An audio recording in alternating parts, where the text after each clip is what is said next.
Hello, everyone. Thank you very, very much for joining. Apologies for the delay. We should get started in a minute now. And thank you very, very much for joining. I'm going to share my screen now.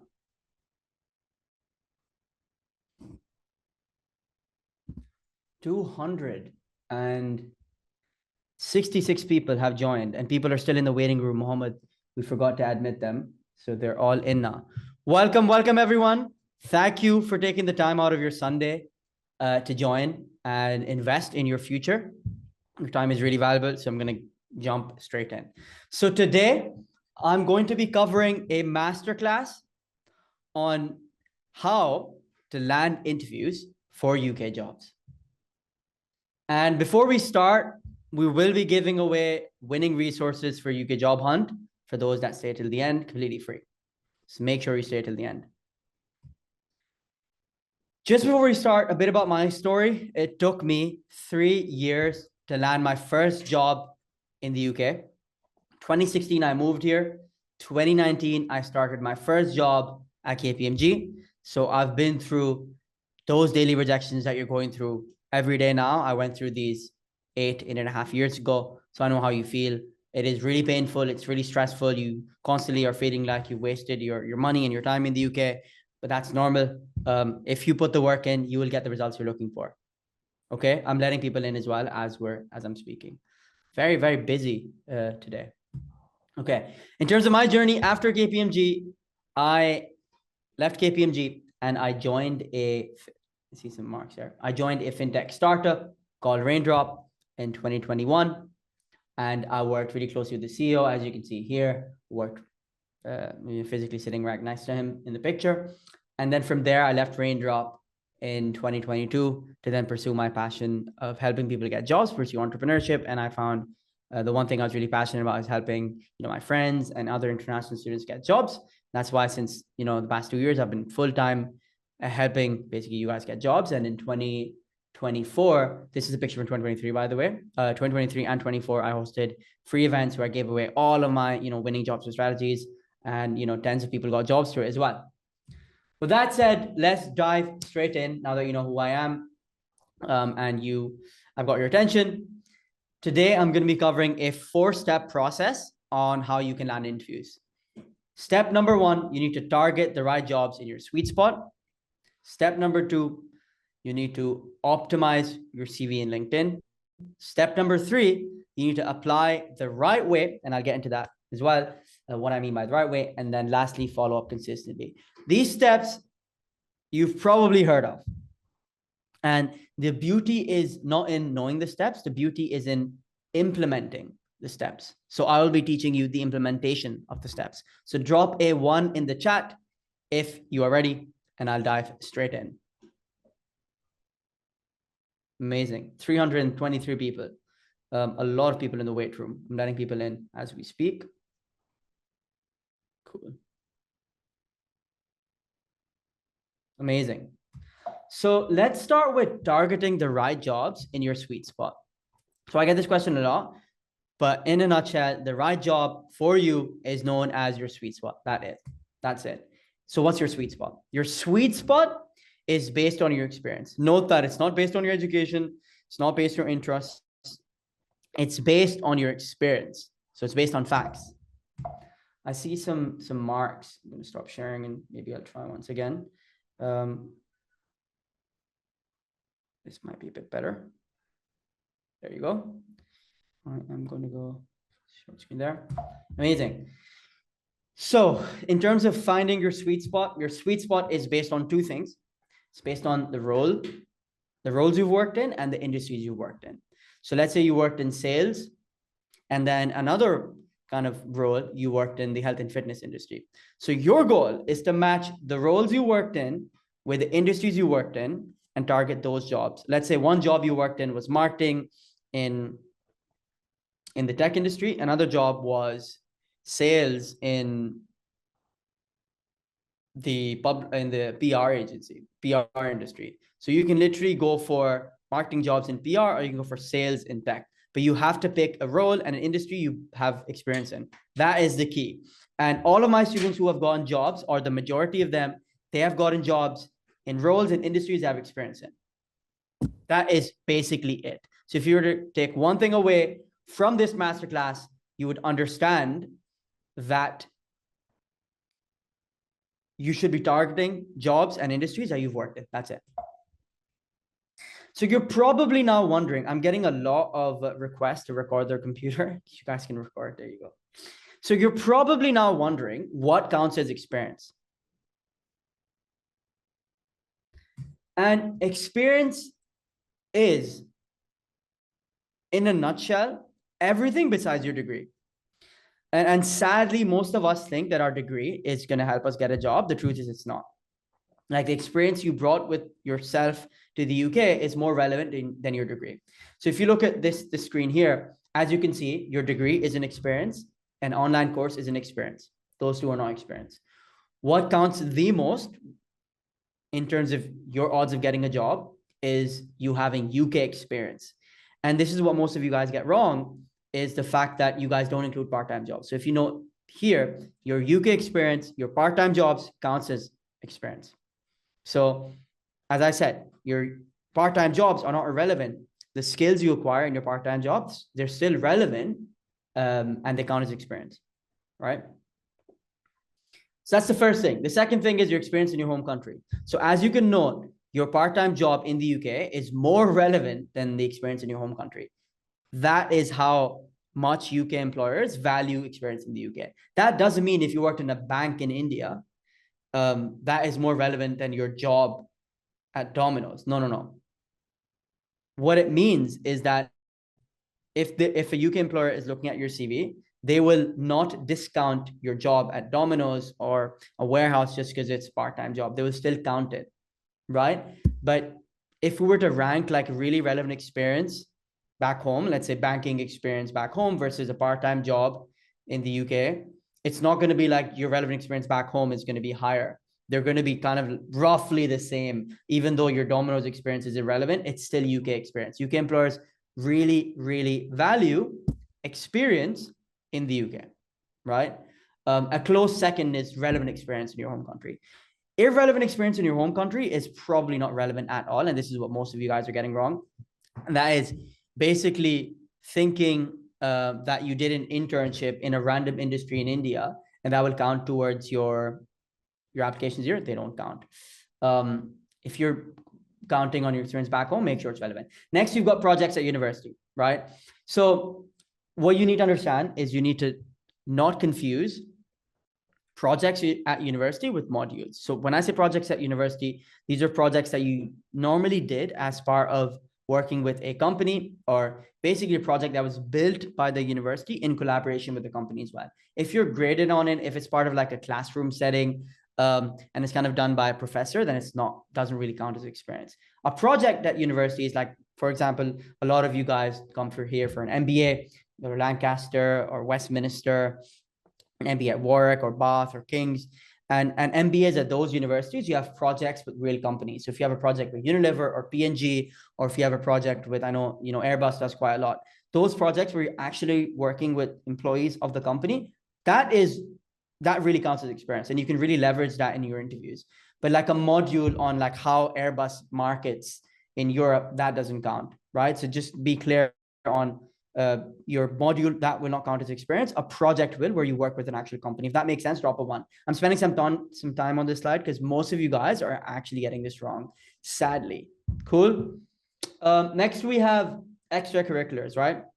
So for example, I'll get an example in a second, but Zachary had an extracurricular where he was running a podcast with a friend he had, and that extracurricular did count as experience because he wasn't paid for it. He was doing it outside of his work. That's an extracurricular that kind of extracurricular does really count as experience, right?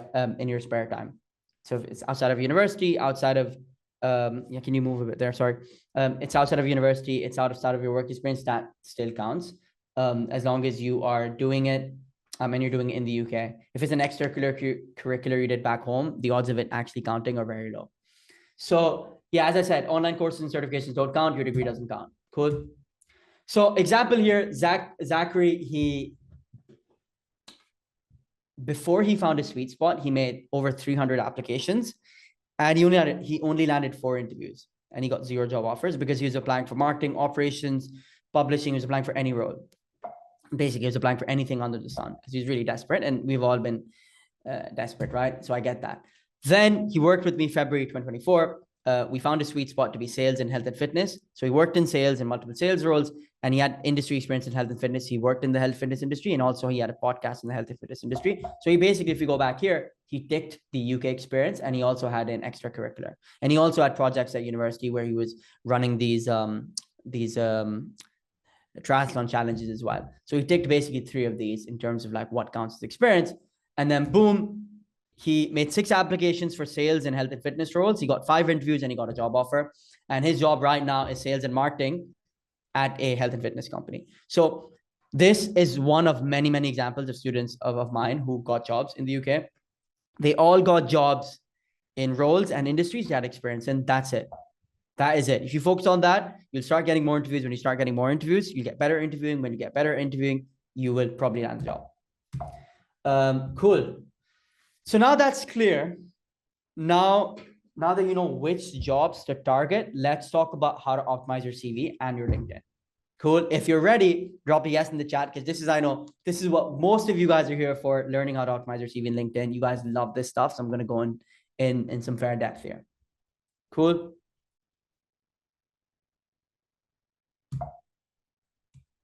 There's a lot of people, 387 people. I'm just going to let some people in.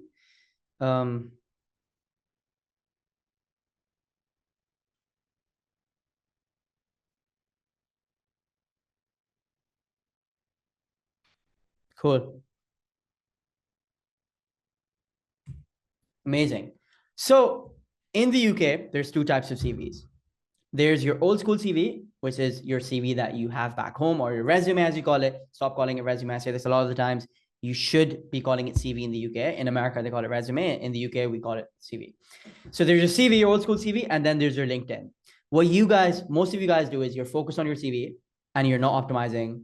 You're not focusing on the new digital CV, which is your LinkedIn profile. You need to optimize both. And Zachary, Ivana, Arti, Shanmati, Malavika, all of my students who got jobs, they optimize both.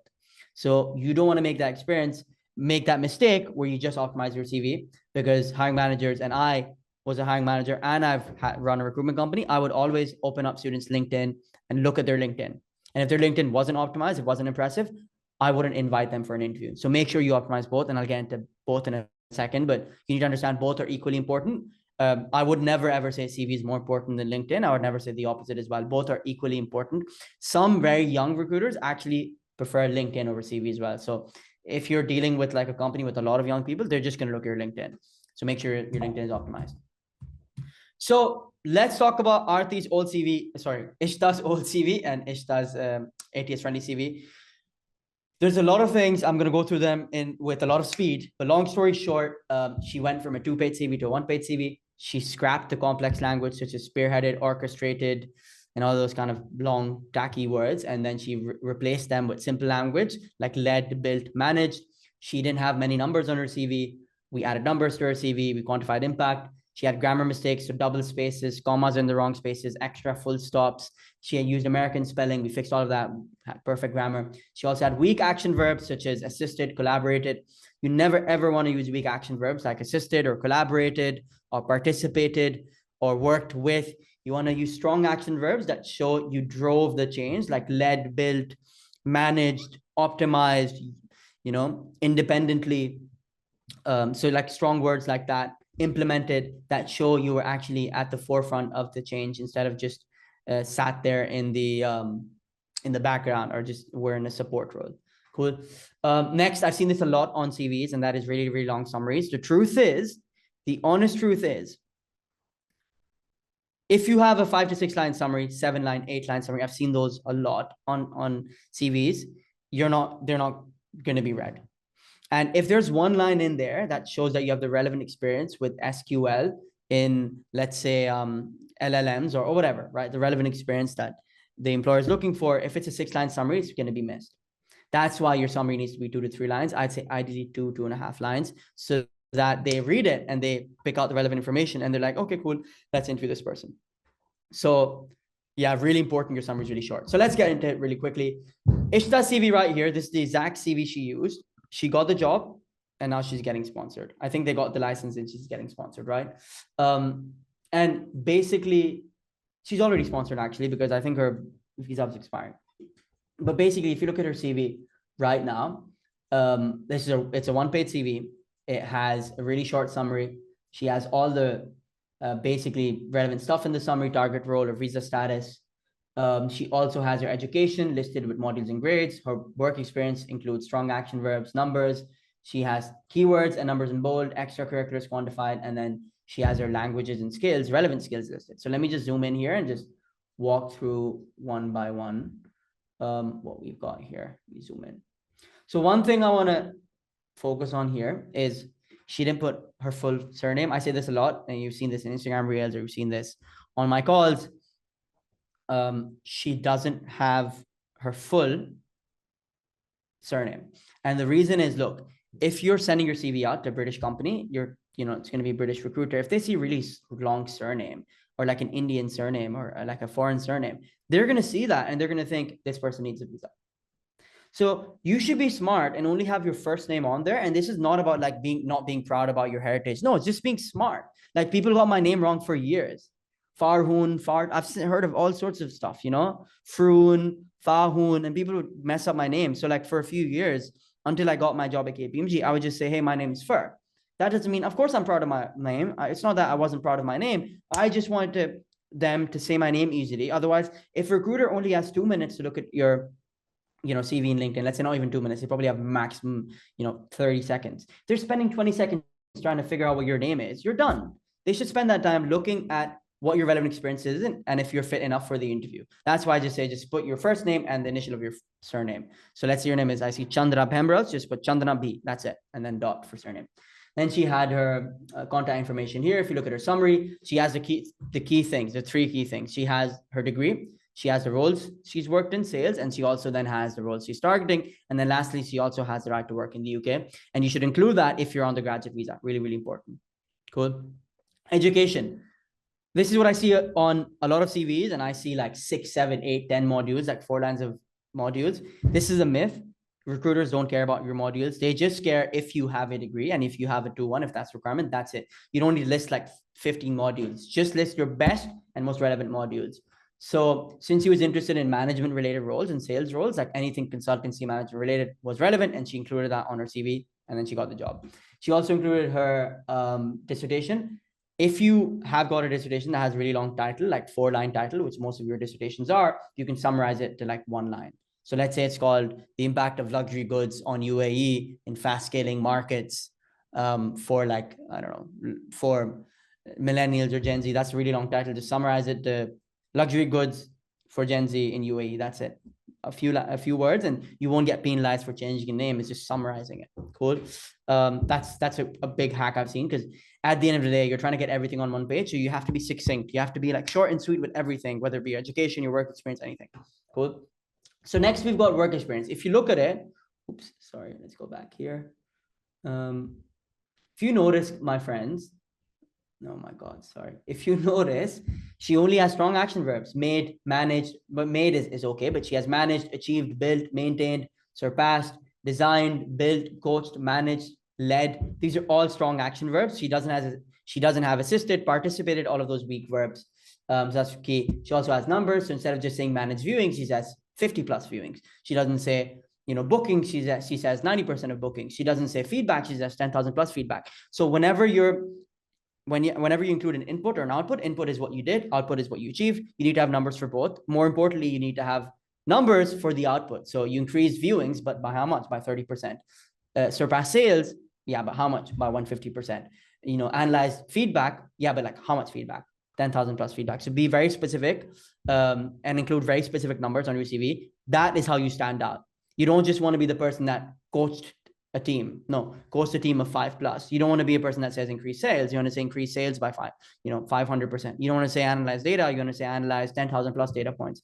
That is the key. And numbers are really your best friend, whether it be your CV, your LinkedIn, even in interviews. You want to use numbers in your star, answers, in your, tell me about yourself. Really, really important. got 400 people. Wow, I'm so grateful. Thank you very much for joining, everyone. That is a huge turnout, huge. So next we have action verbs. So I mentioned action verbs, but really, really briefly again, helped, assisted, participated, don't use them. Use strong verbs like built, scaled, managed, led, documented. Cool. More things. I've got some more examples here where we transformed Diana's bullet point from assisted in providing excellent customer service. That's very vague. First of all, assisted is weak. And like what excellent customer service? We got, first of all, use a strong verb and we got specific. So we use a strong action verb, advised. Then we were specific about how many customers and what was the timeline weekly. And then on exactly what she advised on 100 plus luxury bags. And then we included the names of the brands. Now, the key thing here is if you include the, let me just make sure we are recording. Yeah, we are recording, right? If we include the names of the luxury brands, there were loads of brands he was selling, but we specifically included the names of European brands, because if you're getting your CV reviewed by a recruiter in the UK, they're going to remember European brands. They're not going to remember Asian brands. So be careful there. Like there's big brands in India or Pakistan. I'm not sure of Indian brands, but like there's a brand like Gul Ahmad or Khadi in Pakistan. We're very proud of them. In India, you know, there's Zomato and Zepto. I don't know, like that's not luxury, but you guys get the example. You will know that in India, but like a British person won't know an Indian brand. So there's no need to say, oh, I worked at, you know, Byju's. Don't say I worked at Byju's, say I worked at India's fastest ad tech. So really try and think from the British person's perspective and showcase to them what they know of, if that makes sense. Okay, for the people who are drawing on the screen, that is not ideal. So please don't do that, because I have to drop the screen share and do it again. Mohammed, so if you find anyone in the Zoom history that's doing that, feel free to kick them out because it's not good use of everyone's time. But yeah. Anyways, next we have using numbers in your CV. So a lot of you guys ask me, but Faroon, Faroon, how do I actually include numbers in your CV? You can include numbers on both your inputs and outputs. I tell people as a starting point to include numbers in anything that you achieved in the output. Output means what you got out from what you did. So if you ran 5 miles, what did you get out of that? You lost 10 kilos. That's the output. Or, I mean, that's probably not a good example, but if you basically redid or reworked on a website of your company, what was the outcome? Did traffic increase by 15%? Did conversion rates increase by 15%? If you analyze a data set, did that data set get more efficient? Did it save costs? But you want to include the output in numbers. So increased cost, but by what percentage? Increased revenue, but by what number? Reduced shortages, but by what percent? So that's what you want to include, which is you want to measure the output you achieved, measure what you achieved. So one thing is saying I help people get jobs. Another thing is saying I help 100 plus international students get jobs. Another thing is saying I help 100 plus international students get jobs in less than 90 days. You know, when the more numbers you put, the more credible it seems. And the same, you know, applies to bullet points and CVs and so on. So hope that makes sense, right? I'm actually going through a lot. So drop a yes in the chat if you're following, because there's a lot I want to cover today. I would just want to basically give you all the knowledge and value so that you can just take this out and get results. 400 people. Love it. Okay, cool. So basically, you can frame your bullet points in 2 ways. Either you can start with what you did, which is the input. So what you did, and then followed by, so what you can start with what you did, which is the input, ended by what you achieved. Cool. Or your impact. So what you did, and then what your impact, right? Like that. Oops. Sorry. There you go. Or you can flip it, which is your impact and what you did, right? So as you see here, analyze consumption patterns, exactly what you did, which reduced stock shortages by 50%. Boom. That's kind of style number 1. Style number 2 is you could flip it and you can say, I increased online traffic by 15%. This is what you achieved by, and then what you did, implementing customer segmentation for marketing campaigns. And you always want to use numbers to quantify your impact. Always, always, always. That's key. Cool. So next we have adding numbers to CV again. If you look at Aisha's bullet point here, she literally had, on her CV, worked with Instagram influencers selling luxury dresses. That's what she had on her CV. We changed that to be very specific about what she did. And then we were very specific about what she achieved. So we changed it to negotiated profitable deals with hundreds of Instagram influencers. My efforts led to growing revenue by 3,000%. So we're very specific about the numbers of deals. And this was also a year ago. So I would now, if I were to do, I would change it to exactly negotiated profitable deals with 123 Instagram influencers, and then my efforts led to growing revenue by 313%. Like you can have a rough estimate, but the more specific you are, the more credible it seems. Cool. Another point I mentioned basically with Diana, she included European brands. She also sold like Russian and like Asian luxury brands, but the truth is British people won't know about it, so there's no need to include that on your CV. Include brands and names they can recognize, because human beings are much more likely to trust people who they resonate with, or people who they can kind of, that if they think of you, they need to be linking stuff that they know of. So if there's luxury brands, let's say the hiring manager is obsessed, or let's say the hiring manager or the HR person is a man in their 40s, and they're, a very senior HR person, they make hundreds of thousands of pounds, and their wife loves Hermes. When they'll see Hermes on a CV, they're like, oh wow, Hermes, my wife loves Hermes bags, and that could be a topic of conversation in the interview. But if you have random brands on there, Indian or Pakistani brands, you're not going to know that. So these are like kind of small tweaks I learned from helping people get jobs, and just want to share them, and really, really hope this helps you guys. Cool. Next, we have LinkedIn profile. So now we've basically done CV. Now you're clear on an optimized CV. Don't worry, we'll be sharing the CV template at the end for everyone asking. Let's move on to LinkedIn now. So let's start with a bad LinkedIn profile. A bad LinkedIn profile has a casual LinkedIn picture. So that's low quality or from a bad angle, or your hair is messed up or you don't look neat. It has an unclear headline. Your headline needs to be clear. I'll get that in a second. It has a really lengthy, long about section. No one's going to read a lengthy about section. It has really long paragraphs and a work experience. 90% or maybe 80, 90% of LinkedIn's I see, they have really long paragraphs in the work experience, and they will never get results. Like, sadly, you will not get results, or you will not get interviews if your work experience on your LinkedIn is like really long, because you're never going to read it, right? So it has to be short and sweet. So the same principles on your CV, they apply to your LinkedIn as well. Lastly, modules as well. You can't have 10 plus modules in your education. You need 2 to 3 max, as we had on Ishta's CV as well. So here's Ishta's optimized LinkedIn profile.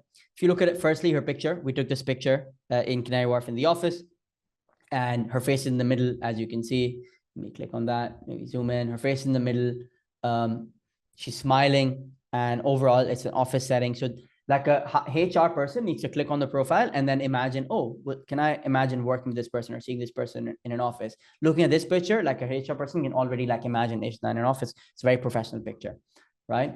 Her headline she's changed now because she got a job. But your headline, I'll get that in a second, needs to be short and targeted. You need to have a short and targeted about section, and you need to have a clean URL. I can actually show you guys how to have a clean URL, but basically what you guys want to do is you want to go to here. Let me show you guys. Let's see. You want to go here. You want to click on this button here. And basically you want to get rid of any numbers. And if your name is very, I don't know, generic, like Ahmed or Mohammed, if your name is kind of like very, very common, then just add like 1 or 2 numbers. A lot of your URLs have like 5 or 6 numbers, and that's not clean. You don't want that. You don't want to have an unneat or like a dirty URL, because they see that on the CV, and ATS is parse the LinkedIn profile links. And when they see like really, really long URLs, they're not going to want to basically click on the link. It's just ugly. But yeah, sounds like there's a lot to cover, and I have to go really, really fast. Cool. So let's now, if I were to start with the about section over headline, let's start with headline. Headline, you need to have the degree that you got or you're studying for, the roles you're targeting, and then a relevant achievement.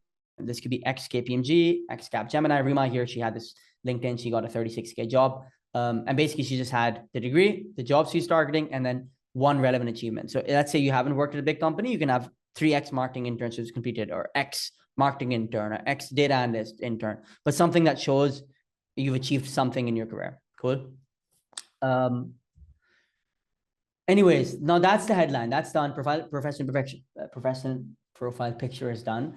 Next, we have about section. So about section needs to be really, really short and sweet. But long story short, it needs to be it needs to be summary of your headline. It needs to be like, I'm a recent ex-graduate. I'm looking for X roles, and I'm passionate about sales or whatever the roles you're looking for because of X. And then you talk about a real story about why you got passionate for that, because employers are much more likely to trust you if they can understand why you're applying for the role. Because this is like persuasion 101. If anyone of you guys have like studied persuasion or sales, people are much more likely to trust you if you have a reason for why you're doing something. So if you have a reason why you're applying for a data analyst role or software engineering role, and the reason could be, okay, because I worked on this data challenge when I was at university, and I saw the massive impact I had on 10,000 plus homeless people. A really touching story like that will make them want to trust you so much more. And could be, if you have a great story here and you've articulated it in a nice way. We did this for Ishta as well. We said I was ranked the second best salesperson. Basically, we said here, I distributed free samples to 3,000 plus customers. And I found my passion for sales that way, right? This honest story could be a nice conversation starter as well in the interview. Cool. I have to move really, really fast now, guys, because I basically, as you can see, I have a lot to cover. And I was hoping to end 1 hour, but like drop a 1 in the chat if you guys are happy to stay till 3:30 if this goes down to 90 minutes. Okay, cool. Cool. Thank you very much, guys, for taking your time out of your Sunday to come in. Invest in your future. Thank you very much, guys. Really grateful. So next we have work experience section. If you look at it here, Zachary had 1 line, 1 to 2 lines per experience. And that is such a hack. Like most work experience I see are like 8, 9 bullet points. Like what I got Zachary to do is I got him to copy paste what he had on his CV onto his LinkedIn. And I can show you here as well. Zachary CV. Let me see if it's on my other browser.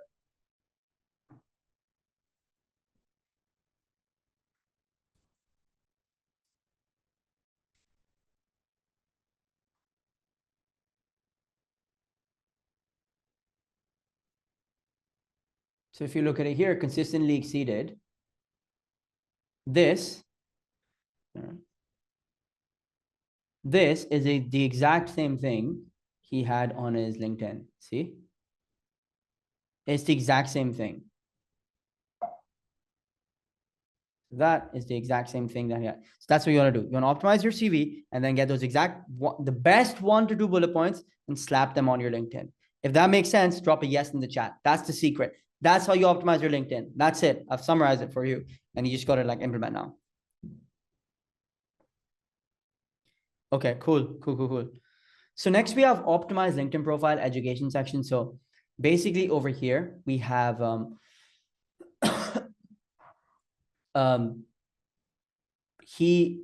this is a screenshot of another student, but what I recommend is you should not include your grade. I've seen some education sections with 2-2. Like if you have like a bad grade, don't include it on your LinkedIn. You should only have 2 to 3 modules, similar to what applies to the CV.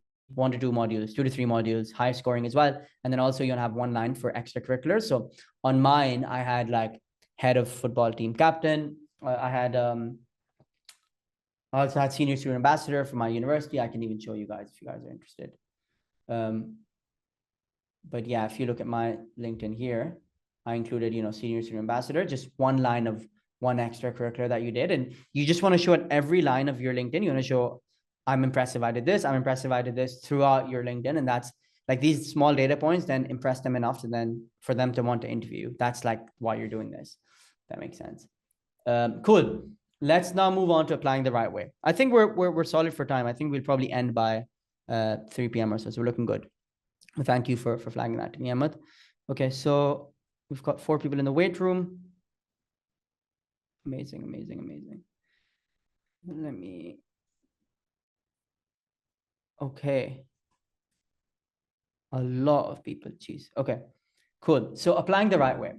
So now that you've understood, let's go back to the agenda and let me just give you a summary of where we were. So now that you know exactly which jobs to target, and now you also know exactly how to optimize your CV and your LinkedIn. Now let's talk about applying the right way, right? You understand the CV as well. Just one small thing before we move on the CV, I wanted to clear with you guys as well, is the skills here that Ishta, Arti, all of my students had. They would put the relevant skills for the jobs they're going for, and they put it in the right order. So for sales, Microsoft Office is really important, and then Salesforce, and they'll put it in this order. So make sure it's in the right order. Most people put the irrelevant skills at the top, at the front, and then they get missed. So just make sure they're prioritized in the order of the importance for the role you're going for. That's kind of a key thing I've seen with my students who get interviews fast. Okay, let's move on to applying the right way. So applying the right way, sorry about that, guys, is basically a 3-step process. And we've learned this the hard way. I've had many students who got interviews in like a week, and many students who didn't get, interviews in a month as well. And the key thing they were doing differently is my students who were getting like Arti or Zachary, they landed interviews in like, the first week of working with me. And the way they did this was they sent a personalized message on LinkedIn. They emailed a cover letter to the hiring manager, and they also messaged other employees of the company. And your goal over here is to get as many touch points with people at the company that you're basically applying for. So the hiring manager needs to see an email from you. They also need to see LinkedIn messages. Other employees, 5-10 other people need to receive LinkedIn messages and emails. And that's how you then only increase your chances of an interview. You can still get rejected. But like most people are doing one of these 3, or not even one. And then you guys say, I don't get interviews. Well, that's why you're not getting interviews, because you're not reaching out to enough people. You're not getting enough touch points. You're not getting enough eyeballs or attention towards your application. Your goal is to grab their attention. And the way you grab their attention is by doing all of these. That's basically it. Cool. For everyone asking for the video recordings, you guys will get the recordings. Amazing. So let's start with sending. Let's start with how to send the hiring manager a personalized LinkedIn message. So no better way to show this by no better way to do this by actually than showing actual examples. So Arti sent this exact message the day she applied. She said, I had applied for the business development role, and since I see you work there, I was wondering whether you could spare 10 minutes to share your experience. She got a response. And people wonder, but Faroon, I also send messages and I don't hear back. Well, you don't hear back because your LinkedIn is not optimized. So to make sure you follow step 1, apply for the right jobs. Follow step 2, apply the CV in LinkedIn, and then message people. And then only your chances will increase. They will not there's no guarantee. That's the hack. So Arti's had an optimized LinkedIn and she's applying for the right jobs, all that kind of stuff. Amazing. So here's an example of the messages I sent to hiring managers and people at Raindrop, the fintech I worked at, and I got the job offer, right? So basically I sent this message where I said, hi, Matthew, hope you're well. I'm in the process of applying to Raindrop through the Jumpstart program. So I established a commonality here. So Matthew Parks went to Cambridge. He did the Jumpstart training program. It's a training program for people who want to work in startups in the UK. He did it and I did it as well. And I established that area of commonality. So one thing that Arti did was she did this as well, similarly. She reached out to everyone that also graduated from Durham, and she went to Durham. So if you went to, let's say, East London University, it's very smart to reach out to alumni of your university and establish that in the first line. Hi, Sarah, I'm a fellow, Durham, or I'm a fellow, East London University graduate, and I'm also applying for X role. I thought I'd reach out. They're much more likely to reply. And this is like a hack. This is why Harvard and Stanford and Oxford and Cambridge graduates do so well, because their alumni networks are really strong. So if you go to the same university, you should always establish that in the first line or so. It's such a hack. It doesn't have to be university. University is one example, but it can be similar programs. Cool. So next we have email cover letter to the hiring manager. So now that you've understood you need to send messages, I recommend sending messages like these to 10 people, 5 to 10 people, ideally 10. And then if you're wondering, but Faroon, there's only 15 people in the company, doesn't matter. It doesn't matter. They're only going to respect you for it. They're not going to hate you for it. And if they hate you for it, they're probably not a company you want to work for anyways. So yeah. Okay, cool. So next we have email cover letter to hiring manager. So it takes 10 extra minutes, and emailing your cover letter to the hiring manager increases your interview chances by 300%. And this 300% is by a test. I got my students to apply for jobs without emailing cover letter, and then I got the same students to apply for jobs by emailing cover letter, and the results were like, basically they went from like 2 interviews a week to 6 or 7 interviews a week. This is like over 4 people. So this actually works. And the reason is, like I say this all the time, if you want any person who gets a lot of messages and emails, if you want their attention, the best way to get their attention is email, not even LinkedIn. And we are seeing this, anyone that's part of the UK Job Institute right now, all of them who got jobs, they got jobs through emailing. Got interviews, because we launched it 3 weeks ago. I'm not sure if they're on the call, but they're emailing ruthlessly, and that's how they're hearing back. Emailing is a hack. So you want to email. I read all of my emails. I don't read all of my LinkedIn messages because my LinkedIn gets bombarded with hundreds of messages a day. So the way you find an email is using Apollo. They do not pay me. They haven't sponsored me. And they're just a great tool. Just context, saying that on record. So the way you do that is you go to LinkedIn and you click on a random person. So let's pick, I don't know, this Katie Davis, right? And I hope we find their email, because Apollo doesn't work all the time. It works 70% of times, but it works enough times to get you the job. You click on the extension here, it's Chrome extension, and then you click on access email, and then you get their email. That is how simple it is. Then you copy their email, right? A step further, you could go and you could basically copy their email.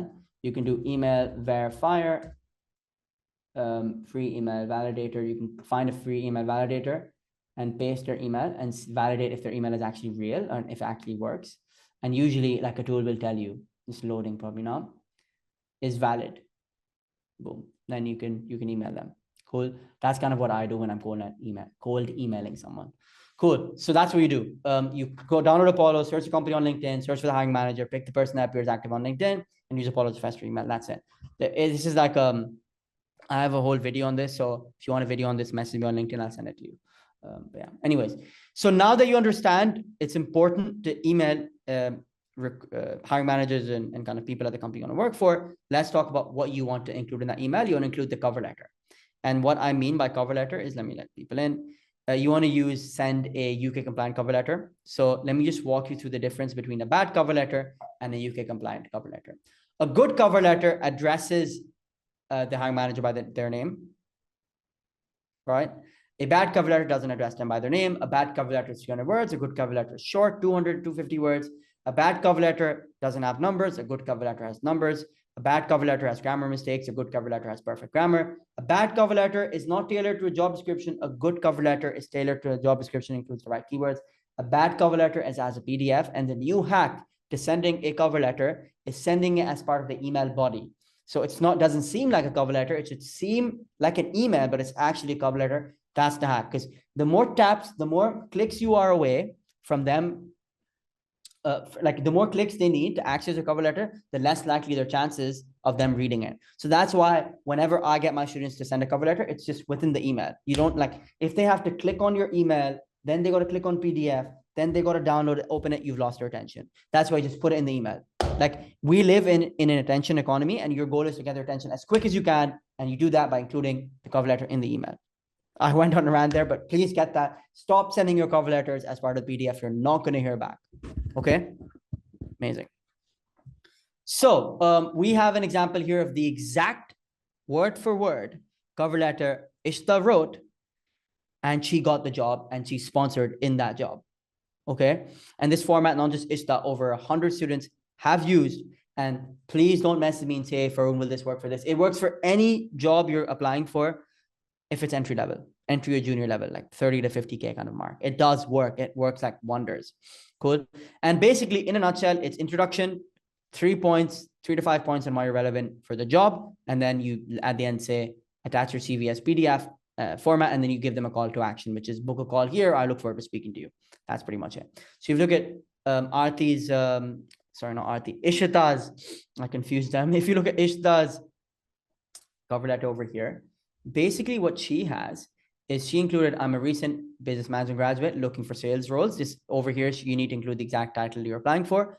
Then here she includes, I've got experience in hospitality. So she copy pastes from the job description the requirements. And then in front of those requirements, she writes down examples of how she meets those requirements. So on the job description, if it says build relationships with and maintain contact with prospective clients, she wrote, in my current role at Access Student Living, my role revolves around building and maintaining consistent contacts and relationships. This way, you show that, okay, you want X, I have X. You want Y, I have Y. You want Z, I have Z. That's it. Because hiring managers are looking to hedge or eliminate the risk of hiring a candidate. And if you say, okay, you want this, I have this. You want this, I have this. That way you're saying, okay, there's no risk of hiring me, because already there's a risk of hiring you because you're international, because you have, you know, you don't speak in a British accent. You don't have you have been, educated throughout the UK. There's cultural differences. So if you just say, okay, forget my culture, forget my accent, forget my race, I just have the relevant experience, boom, boom, boom. Just here's what you want, example, here's what you want, example, here's what you want, example. They're more likely to want to interview, and then you impress them in the interview. Your biggest struggle right now, and drop a 1 in the chat if this is your struggle, and that is you're not even landing interviews.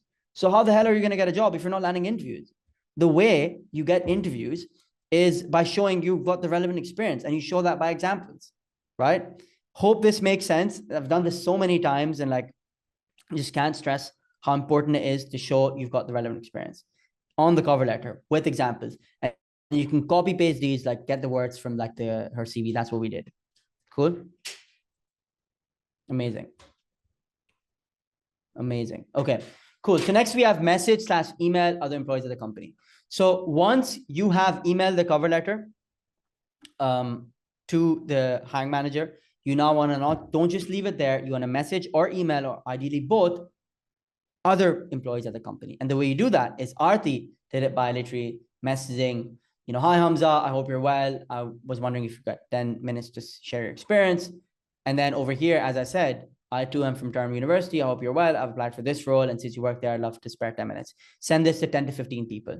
And if you look at it, step number one over here was send a hiring manager personalized message. So you want to basically, you want to send the hiring manager message, but point number 3 is sending other people who aren't even hiring for the role a message as well. And basically message as many people as you can. I would say if there's 50 people at the company, message 50. There is no harm in it. Like the worst case you'll get a slap on the wrist and you can be like, oh, I'm so sorry, I'm very passionate about the role. But there's no harm in it. Cool. And then people also, what you guys do is drop a yes in the chat if you've done this. You just message saying, hey, I'm applying for this role. Can I get a referral? Stop doing that. Please stop asking for referrals. No one is going to refer you. People only refer people they like, and people only refer people that would increase their status. So if they're not impressed by you, or if they don't like you, they're not going to refer you. So the kind of the tweak I tell my students, and the tweak I had, I've been doing this for 8 years now, is I never ask for referrals. I would say, hey, can I just get advice? Can I pick your brain? Can I ask you what steps you took to get the job? When you ask people for advice, they feel important. They feel like they have more status, and now they're wanting to help you because they feel better about themselves. And that's very selfish of them, but who cares? You're getting the knowledge. They're helping you get the job. So try and ask them for advice instead of asking them for referrals. Stop asking for referrals. No one's going to refer you. I am not going to refer you. I don't know you. And other people don't know you as well. Like, think of it. If you had a stranger reaching out to you and saying, hey, can you refer me for the role in your dad's business? You're like, get out of here. I don't even know you. So the same applies to random people you message on the internet. They're not going to want to refer you. Ask them for advice, ask smart questions. So you've done your research, and then they will want to refer you without even asking. That's it. I'm sorry, guys. I know I've said a lot, and this is a lot of information, but drop a yes in the chat if you're following, and this is helpful. This is a lot of, I know it's a lot. Cool. That's a lot of yeses. Amazing. So Aarti then sent this exact message where she said, I'm about to apply for this account manager role at Centrip. Since I see you work there, I was wondering whether you could spare 10 minutes. And then she got the job. You know what's interesting? 2 days ago, I had a catch-up call with Aarti. And now at this company at Centrip, she's getting sponsored. They're getting the license for her. And she's also getting a pay rise to a very, very high salary. Like a very decent salary plus commission, and she only got the job like a year ago, November 2023, a year and 2 months ago. So what that means is these strategies will not only help you get the job, they will also, once you're in the job, you can apply the same strategies. Ask for advice. How can I get a promotion? How can I get sponsored? Instead of being like, hey, sponsor me, please, do you have the license, please? No one's gonna stop it. Ask for advice, please. I'm going on a rant here. Okay, cool. So this is I don't just talk about it, I also walk the walk. So this is exactly what I did to get my job at KPMG, right? So this is August 2018. Sorry, this is August 28, 2018. That's 6 years and 6 months ago. So September, October, November, December, January now. So 6 years and 5 months ago, I said, can you provide me tips for the interview, as I'm scared their follow-up questions might be in too much depth. And this person told me all the exact questions to expect. And guess what? I got the job at KPMG. Similarly, I asked Osad Amer. He didn't even get the job at KPMG. I said, hey, man, can you tell me about your experience? I never asked for referrals. I was just asking for advice. So I have walked the walk. I'm not just, it's walk the walk, right? So this works. Just ask for advice. So please don't ask for referrals. Anyways, and not only that, I did the same to get a job at Raindrop, the fintech. I said, establish air of commonality. I see you. I'm a fellow jump starter. How have you found your role? Your feedback will be instrumental in me deciding whether to interview with Raindrop. So this was me. I was being a bit, I thought I was in the seventh sky. I said, oh, I landed like quite a lot of interviews, but you shouldn't say stuff like, your feedback would be instrumental in me deciding whether the interview went up. I think, in hindsight, this is not the best message, but like, I chat with her and I got the job. But ideally, you want to say, I'd love your advice on how to ace my interview. I'm very excited about the role, something like that, but just don't ask for it. And I got the job, 30K plus job. And not just that, I did the same to then get a role. Although this was not like a job, this was like a small kind of 3-month training program where they still paid me. I think of it as an internship at a venture capital firm. And drop a 1 in the chat if you guys know what venture capital is. But if you don't, a good proportion of you should know venture capital. But venture capital is kind of like on par in terms of difficulty of investment banking.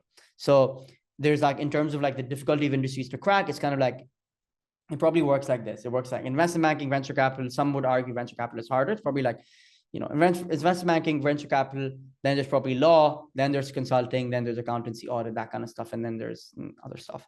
But venture capital is way up there. Or even above venture capital would be private equity. But like, if you're a recent graduate, venture capital is very hard to get into. Mostly people do MBAs from Harvard and Oxford and Stanford, and then they work in VC, because VC, basically you're investing in startups and you get like commissions, not commissions, but you get a share of when the startup sells, and you get hundreds of thousands of pounds in bonuses, and it's really valuable. So yeah, VCs are very hard to get into, and I got in at 24 because I sent these messages to like 50 people. I messaged Nuno, and he replied to me, gave me advice on how to interview for the program. I messaged the head partner, who's like the director, and he replied to me. And he says, so I messaged him. Actually, I messaged him after the interview. He never replied before the interview. I messaged him after the interview, and I said, I enjoyed speaking with you on Thursday. I know Antar's in good hands with operators like yourself. Look forward to speaking. Ooh, I don't know why I said look forward to speaking. So I kind of even made a mistake here. But guess what? I then got the training program at Antler, and that's how I learned how to start a business and everything. So the point is, these strategies work across the board, and I've employed them. Cool. And then similarly as well, Andrea, I messaged and I said, hey, do you have, I'm applying for this Zinc program. And then she just gave me advice on it. Okay. Now that you've applied and you've basically understood how to apply, let me just walk you through following up.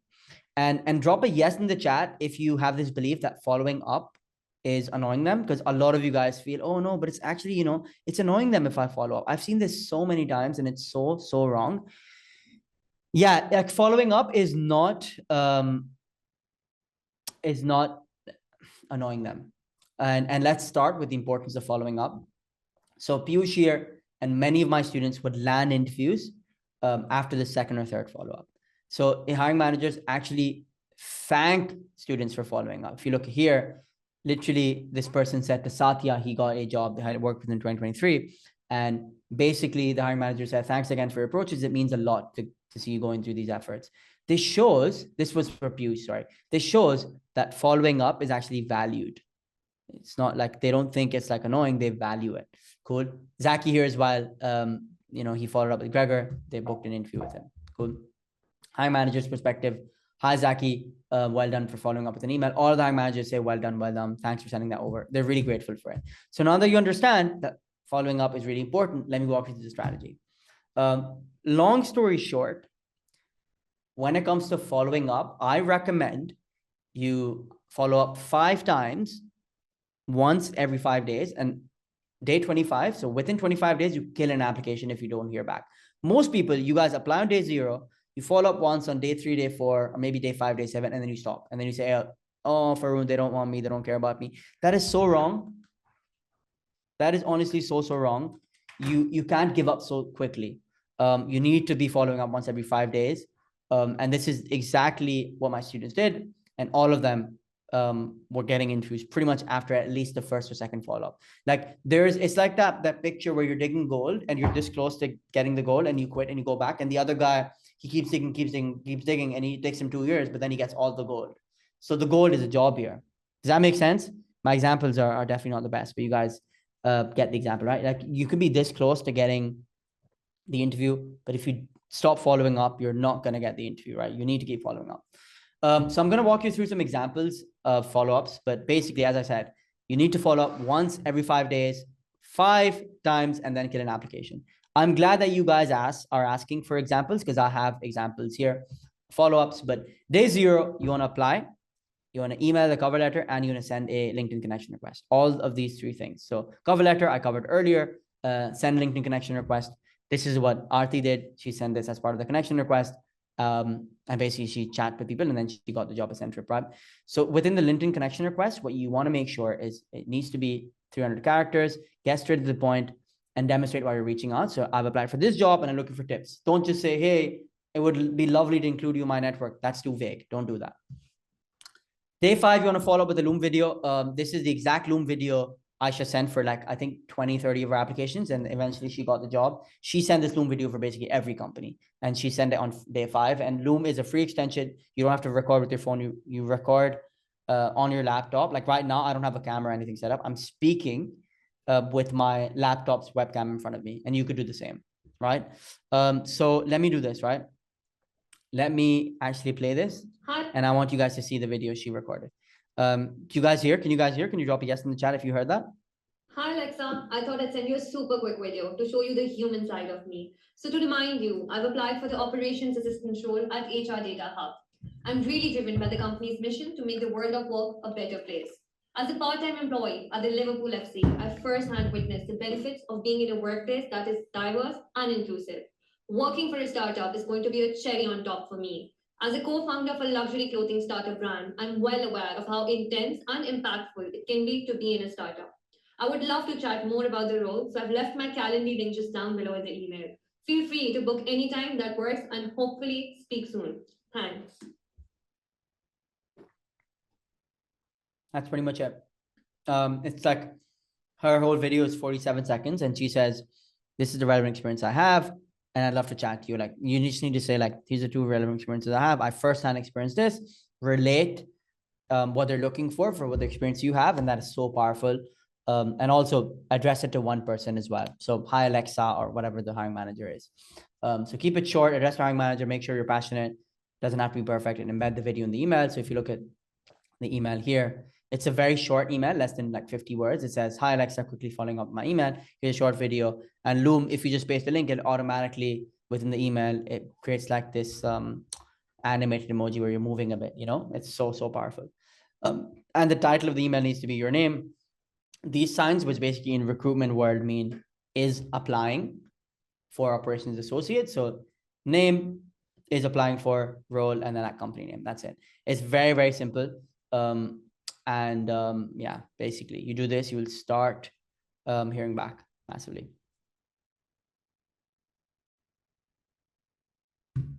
Amazing.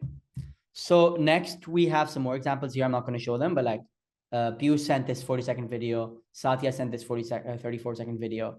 And he basically, it's like, it doesn't have to be that long. 30-second video is enough. Yeah, they got interviews. So next we have day 10 following up via email.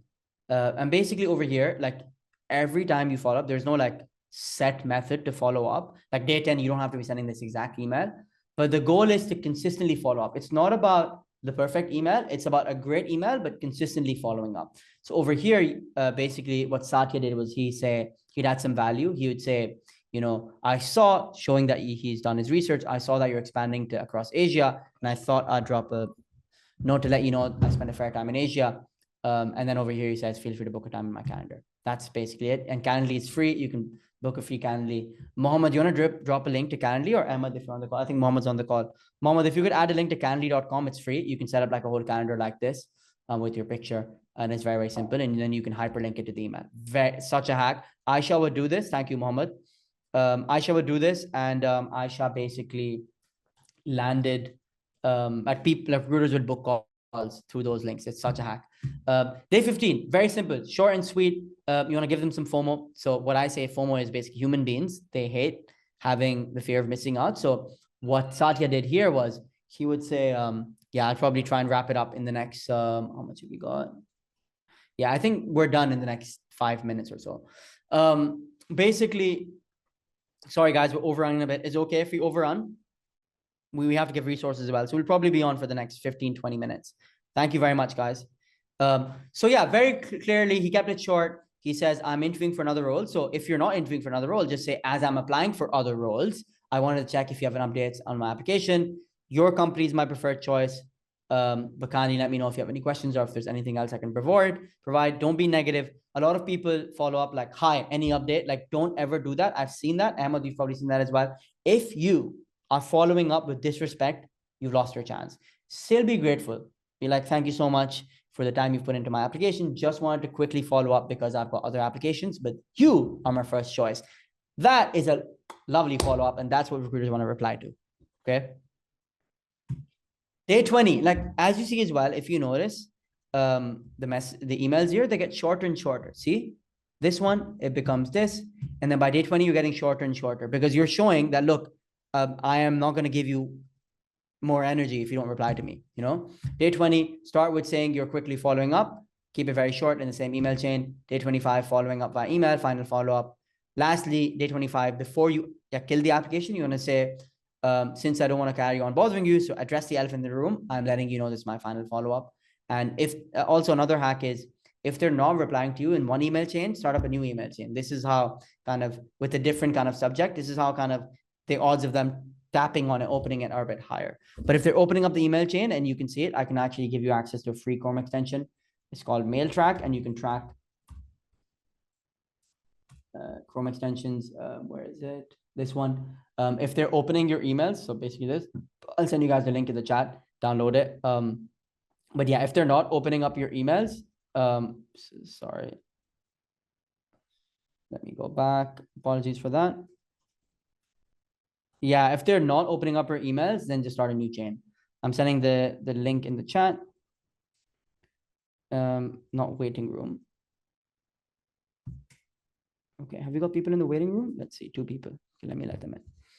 Okay, cool. Cool. Where are we?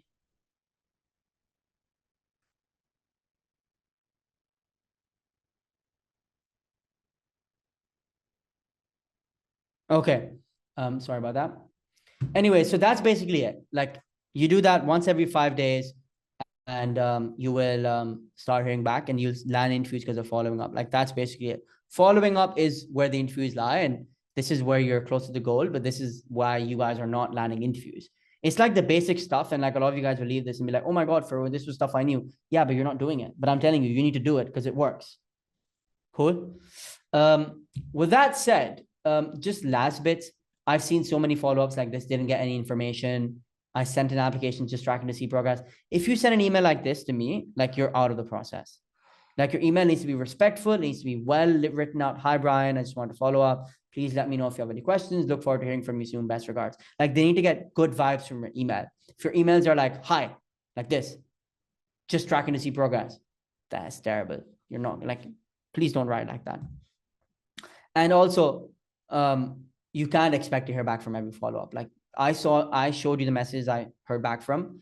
I didn't hear back from those messages. Like Melvin, I never heard back from. Yigit, I never heard back from. Pierre, never heard back from. Same message, as you can see. I showed you this message earlier before. He never replied to me. This person never replied to me. For every message or every connection I've made on LinkedIn, there's hundreds who didn't reply to me, and that's completely fine. A lot of people will ghost you, and I don't think people ghost people aren't deliberately. Like no one says, okay, let me pick a random name here that I see. Like no one sees like Ananta or Safa or Zainab and says, oops, I'm not replying to this person. They just like, they're busy with their own stuff. So let's not get like offended and just do the work. And like, if it's written in your fate and if it's written in your Kismat or Nasib, it will happen. If it's not, it won't happen. Just do the work and leave the rest on the creator above, and then you'll get results. Cool.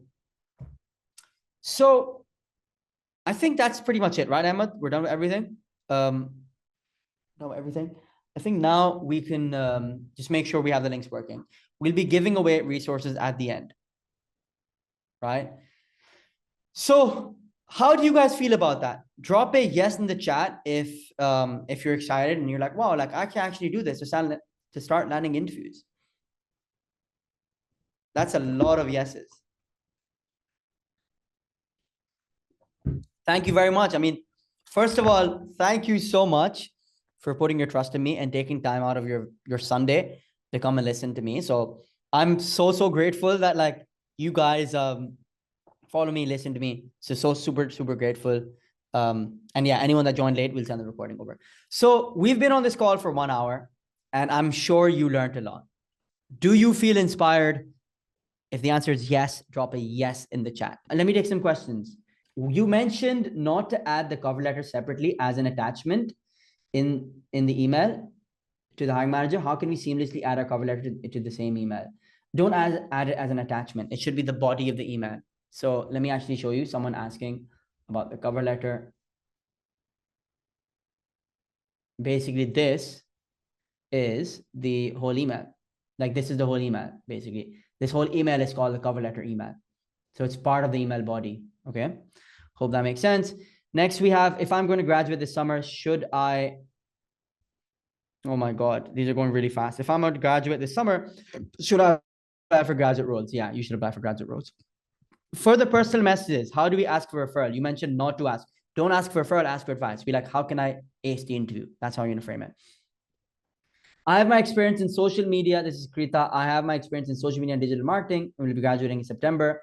When should I start applying for full-time roles? If you're graduating in September, you should start now. The earlier you start, the better. I started in my first year applying for jobs, and I got my job in September 2018. Sorry, I got my offer in October 2018 for September 2019 start. So I got my job a year before it actually started. That's for KPMG. Is it okay to use AI? Yes, you can use AI, but make sure you change it. And if you can tell it's from written by GPT, then they're not going to want to interview you because it just looks bad. My PSW expires in November this year. Let's be realistic. Will I still get a sponsored job? People read. Yes, you will. You 100% will if you apply for the right jobs.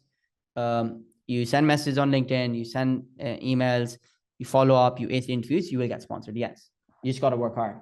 I've got a UK degree, graduated in December, but didn't apply for PSW. Yes, you should get PSW. Easy question. Can I follow your tips to crack a UK job? Yes. It's worked for 100 over other students. It should work for you. What is an effective way to follow up on LinkedIn or any template? Effective way to follow up on LinkedIn is to basically use the same follow-up templates that I had. I can even show you where you can get the follow-up templates as well within useful resources. Where's it? But basically, if you're in the free community, I'll actually add it here, follow-up templates.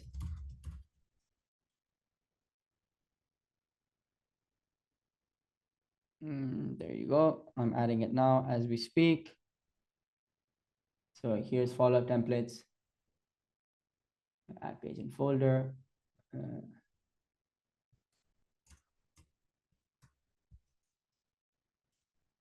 Link, and then I'm adding them now here.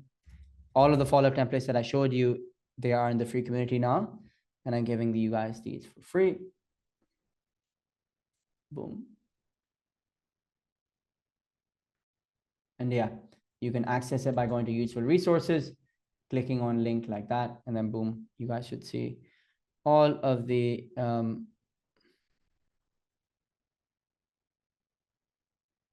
follow-up templates like that. Cool. Hope that makes sense. Amazing. Amazing. Cool. Cool. So that is pretty much it, guys. How do you guys find it? Drop a yes in the chat if you found this valuable. And you learned a new thing or two. Thank you. First of all, thank you so much for putting your trust in me, taking the time out on a Sunday. Really grateful. And I'm so glad that you guys are really serious about your future. And yeah, if you're in the institute, I'll see you at 5 p.m. And if you're in the free community, you should see me as well in the videos and recordings. But hope you guys have a lovely Sunday. Thank you for putting your trust in me once again. And hopefully see you guys soon on the next free masterclass. Bye-bye. Take care, guys. Thank you very much once again. Bye-bye.